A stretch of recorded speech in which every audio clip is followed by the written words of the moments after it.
Hey, what's up guys? It's me, Anthony, here to give you guys another video, and this time I turned on my backlight, so now you can see my bald head in all its glory. And this is it, the end of 2021. I never thought we would get here, but now we're here. And 2021 was a really weird year. I felt like it's not the strongest year we've had for movies, but there was a lot of good stuff. So much good stuff that I had to put 20 movies on this list.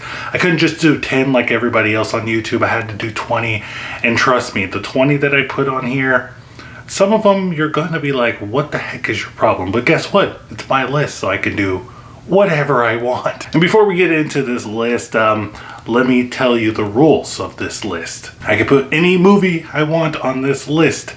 My list isn't the right list. Your list isn't the right list. Nobody's list is the right list. It's just movies that you really, really like. So without further ado, let's get into this. This is my top 20 best movies of 2021. Number 20. Escape Room Tournaments of Champions. Now, I already know what you're gonna say because I've seen this movie on a lot of people's worst list, but I can't help it. I really, really enjoyed this movie. This movie was pretty much a retread of the first one, which I surprisingly really liked a lot. So if you just give me more of what I liked from the first one and then don't advance the storyline at all, I guess I'll just come out liking it because I like this film. The main stars of the escape room films are just the traps, and I think they did really good job with the traps in this one. I enjoyed them. I liked the traps. I thought they were pretty entertaining. They were fun. That's what escape room is all about. Number 19, Kate. Now, another movie that a lot of people didn't like, and I was kind of confused why. I mean, you know, have your own opinions and all. That's cool and all, but the reason why I saw some people say they didn't like this movie is just because it was generic and we've seen this stuff before. And I agree with that. But as somebody who likes 80s action films, I mean, they're all the same. They're all carbon copies with just different characters in the place of each other. And I feel the same way with the movie Kate. It's just another modern day action film where a person has a mission and they're just going in a linear direction to that one goal that they want. And I think adding the fact that this person that we're following, Kate, is pretty much dying every step she takes is just a really nice, unique twist that they put in the formula. And Mary Elizabeth Winstead is a revelation to me in this film. I mean, I remember seeing her as Ramona Flowers from freaking Scott Pilgrim vs. World. Now she's this. She's also been in like the Birds of Prey movie as Huntress. She's evolved as a character, and in this one, it's just a combination. And if you want to remake Aliens, I mean, I know that's blasphemy to say. If you want to remake Aliens, I think she'll make a good Ripley. Number 18, Malignant. Again, we're just continuing with the controversial movie picks, but my God, I mean, I love this film too. Malignant is funny because in the beginning, I was really excited to see Malignant. You know, I love James Wan as a director. I love the first two Conjuring films. And this being his return to horror movies, you know, after him doing like Aquaman stuff and Fast and the Furious and all that stuff. I gotta be honest. When I first watched a couple minutes of this film, I was kind of worried because I was like, this isn't good. This is not gonna work. But then that scene happens where everything starts to unfold and everything starts to come together and you realize what kind of movie this is going to be. And that to me is probably the most genius thing that I saw all year because I totally didn't see this twist coming. I know a lot of people after the fact were on Twitter saying like, I knew it was going to happen. And I was like, sure you knew. Number 17, The Dry. Now this movie went under the radar. I feel like a lot of people didn't really talk about this. I know personally for me, I didn't know about this movie until I saw one of my followers on Twitter posted about it and they're like, hey, The Dry is really, really good. You should check it out. I was like, I never even heard of this film. And I'm so glad that I did because if you're really into murder mysteries and like just all that aesthetic and all that kind of tone and everything, this is the movie for you. And for me, you know, somebody is like, I like murder mystery stuff, but I'm not like totally into that kind of stuff. This is just a nice pace for me. It doesn't go that deep into the whole mystery, but it's just enough where you can know what's going on and you can be like Scooby and the gang and say like, I think that you did it with the nail clippers or something. Now I'm just talking about clues. I don't even know. Number 16, The Swarm. I don't know why a lot of people really hate this film. I guess it's just because it's slow. And I will agree with that, because this movie is slow, and it's purposely slow at times. But that is entirely the point when it comes to this movie. It really takes its time building up to the tension of the third act, because the third act is bonkers crazy. But if you can, be patient and stay with the story. The story is interesting enough. The characters with this mother who's struggling on a farm to take care of her 2 kids and just wants to find a way that she can survive is a relatable story, and how she figures out what she can do to, make sure that her family is fed is pretty creepy. Number 15. PG Psycho Goreman. This film came out early in the year, and it's a love letter to everything that I loved in early Saturday morning cartoons, because, man, this is basically a Power Rangers movie on steroids, and if they turned the rating up to rated R, because that's what this is. The story makes no sense. You have an alien from outer space coming down, and then the little girl, who is the most horrible human being in all of Earth's existence, is bossing around this murderous alien who can literally destroy worlds with the blink of his eye. And this little girl is able to, put this monster in its place. It's amazing. The practical effects are great. It just shows me that, they care about what they're doing. They have some love to their craft. Number 14, Spencer. Now, I was surprised that I actually liked this film, and I was surprised that I actually watched it, because I usually don't watch films like this, the all Academy Award kind of buzz and Oscar baity kind of stuff. But I recently had watched the whole entire series, or saga as they call it, of Twilight, and I got to know Kristen Stewart a little bit more.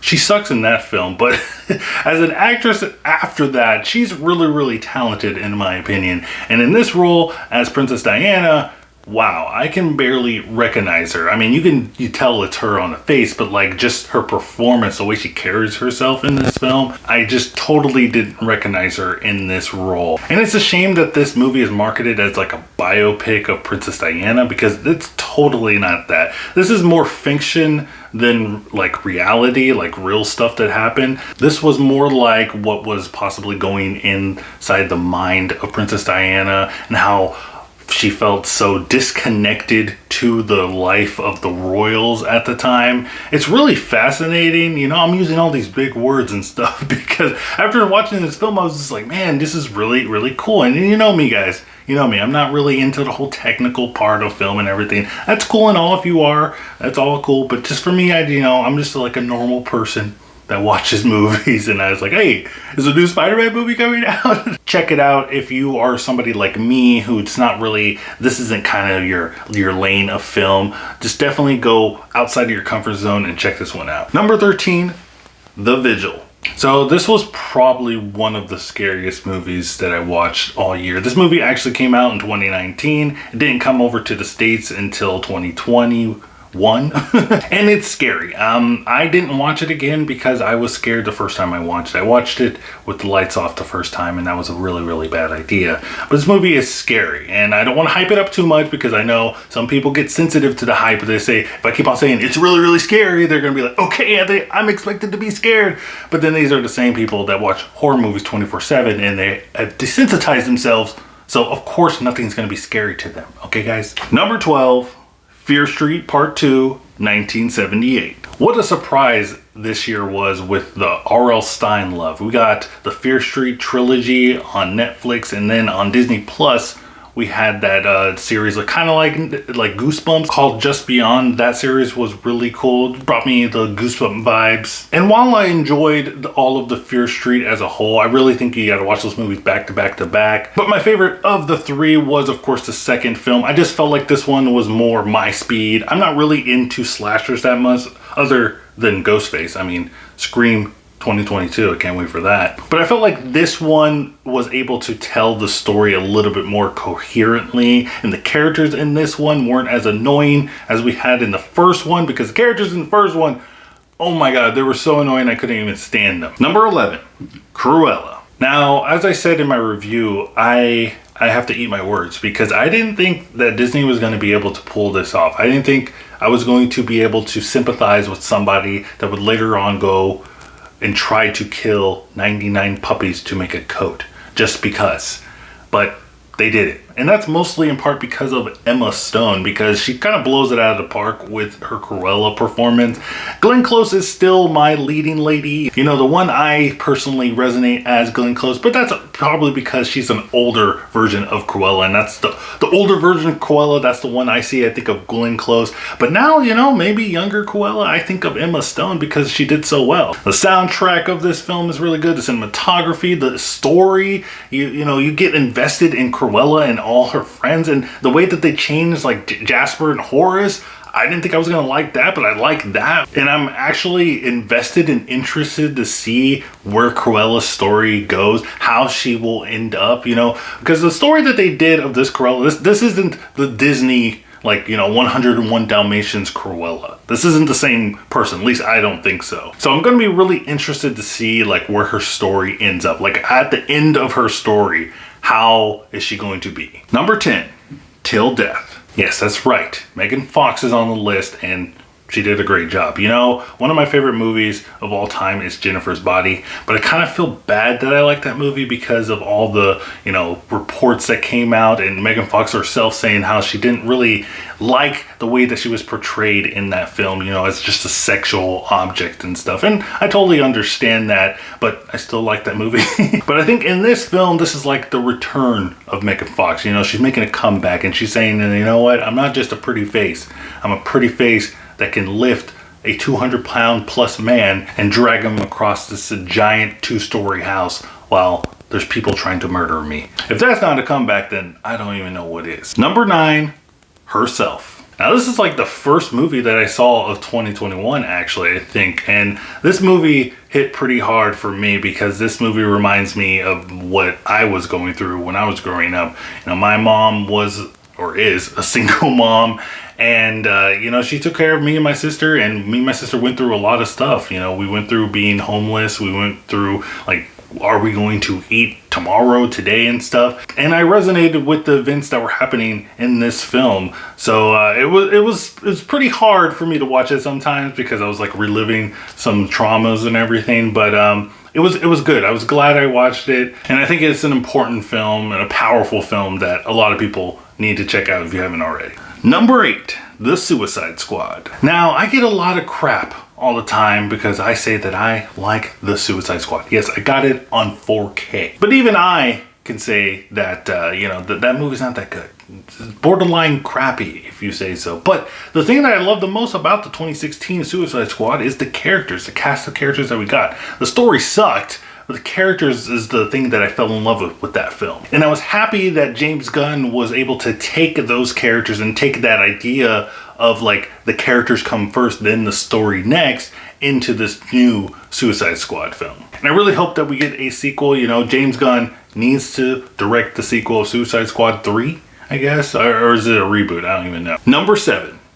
Raya and the Last Dragon. Again, this is another movie that a lot of people, like when it initially came out, people really liked it. And then the people that didn't watch it the first time watched it and they're like, hey guys, this isn't as good as you thought. And I think this is just a very good trend that we're seeing with Disney, where they're kind of breaking the mold of like the Disney princess thing, and like the heroes have to save the damsel in distress. I can't say damsel. And that formula that they're taking, they're kind of just like throwing it away. And I like it. They're slowly but surely doing that. You know, we still have movies with different cultures and they still are, you know, talking in English and singing in English.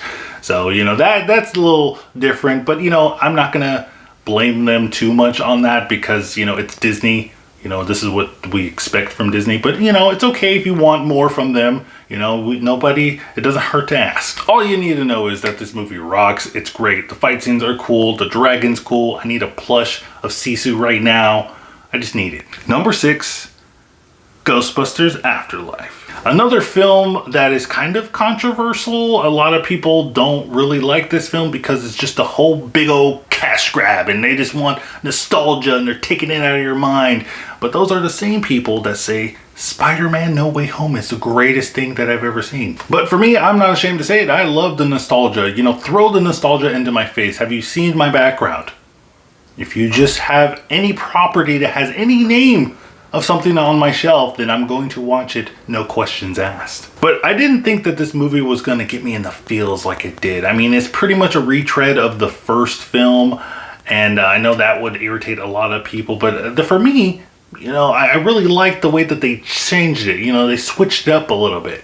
You know, at the end of the day, Hollywood's a corporation. They're trying to make their money. They don't want to, you know, push themselves out of the boundary. But that's where the directors and the producers and the writers come in. You know, they'll take that, you know, template that the studio's giving them and say like, okay, we're giving you this. This is what we want. But the writers and directors can, you know, play with that and expand upon that. And I think that's what they did with Ghostbusters Afterlife. And I can't wait to see what they do next. Number 5, The Last Duel. Another film that I don't usually go out of my way and pursue. Like, I don't usually watch these kind of films. But, you know, I have Ridley Scott here. I like Ridley Scott as a director. As a person, some of the stuff he's been saying lately is kind of bonkers, but you know, he's an old man, so you know, we'll give him a pass. And I don't typically like movies where they have this one particular kind of scene. They do this a lot in horror films where they just have a scene where somebody is getting assaulted, and for most of the time it's just there just because it doesn't really add anything to the story. It's just there to make you feel uncomfortable. And if that's the intent of the director, then they succeed at that. But I think it's kind of a poor taste when they use that. But in The Last Duel, there's a scene like that in this film, and it's very, very essential to the story. Not only that, the way that Ridley Scott is telling the story in different people's perspectives, I thought it wasn't something that I haven't seen before. I've seen this kind of thing done before, but the way that it's done and the way that it's executed and just the acting performances by Matt Damon and Kylo Ren, as I call him. But the performances by Matt Damon and the rest of the cast are so good that you kind of believe everybody's perspective. You're like, oh, I totally believe that happened. Oh, I totally believe that happened. Who's telling the truth? Number 4, A Quiet Place Part 2. Now, everybody's been waiting for this movie since 2019. That seems so far away ago, but that's how long we've been waiting for this film. And I was really worried because the anticipation for this film has been building up for years, literally years. So when I went to go see it, I was like, okay, my expectations are pretty high. I really love the first one. Hope this one can knock it out of the park. And luckily, it did. To me, this one adds on to everything that the first one did and just hypes it up even more. This is more action orientated than the first film. The first film was a little bit more slower, more methodical and stuff, which it worked really well with that film. But this film is totally just balls to the wall action at every other scene. It's probably the first hint that we get of like a Last of Us kind of movie. You know, the Last of Us TV series is coming out pretty soon, so we're gonna see how that compares to this. But this time, the whole time I was watching The Quiet Place Part 2, I was just like, this is The Last of Us. This is basically Last of Us with aliens. Number 3, Spider-Man No Way Home. Now, I know we just talked about a whole bunch of nostalgia, and this movie is pretty much it. If you look at the definition of nostalgia in the dictionary, you'll find Spider-Man No Way Home. And I know a lot of people have some gripes with this film. You know, it doesn't really make any sense. You know, why didn't these characters do this and, you know, prevent that? And, you know, Thanos couldn't have been stopped if you just did this one spell in this movie, blah, blah, blah. Guys, it's a comic book movie. Have you read a comic book? They do this stuff all the time. The last comic book I read, I was like, why didn't you just do this in the last issue? But I think the best thing about this movie is the nostalgia. I mean, we get so many callbacks from the original Spider-Man movies, films that I grew up with. You know, Tobey Maguire was the first Spider-Man that I saw on the big screen, and I grew up with the Saturday morning cartoon, and even Andrew Garfield to a lesser extent. This movie, if anything, is an Andrew Garfield like a re-examination. And I think that with this film, we're finally going to get the Spider-Man film that the Spider-Man fan, the older Spider-Man fans like myself, want in the Tom Holland Spider-Man films. That more darker, grittier, hurt Spider-Man. And I, for one, can't wait for that to happen. I think they're going to probably be some of the best Spider-Man films that we've seen. Number 2. Shang-Chi and the Legend of the Ten Rings. Yep, so we got 2 back-to-back MCU films that came out this year, no less. And Shang-Chi, man, You know, I didn't think I was going to be really that invested in a new character that I really know nothing about. I consider myself pretty well versed in like the comic book characters, you know, Marvel comic book characters, verse, all that stuff. But oh boy, I think this is one of my favorite origin films in the entire MCU. Black Panther is close behind it. But everything about this film is just top notch and just really top tier MCU stuff. You know, you got the comedy, you got the lovable characters, and you got a really intense villain. You know, Marvel gets a lot of flack for not having interesting villains or really fully fleshed out, developed villains in their films, in their non-Avengers films. But Shang-Chi says, you know what, forget that. We're gonna have a very fully developed villain, a villain so much developed and with so much backstory that you're probably going to be siding with him at least half of the movie. And I love when movies do this, particularly Marvel movies, because you know they get so much flack. But Shang-Chi, man, this is just so good, so good. And the number one film of 2021, for me at least, is The Mitchells versus the Machines. For me, this movie came out of nowhere. I didn't think I was going to even like this film. I did briefly see like early on in the year, I think it was early 2020 actually,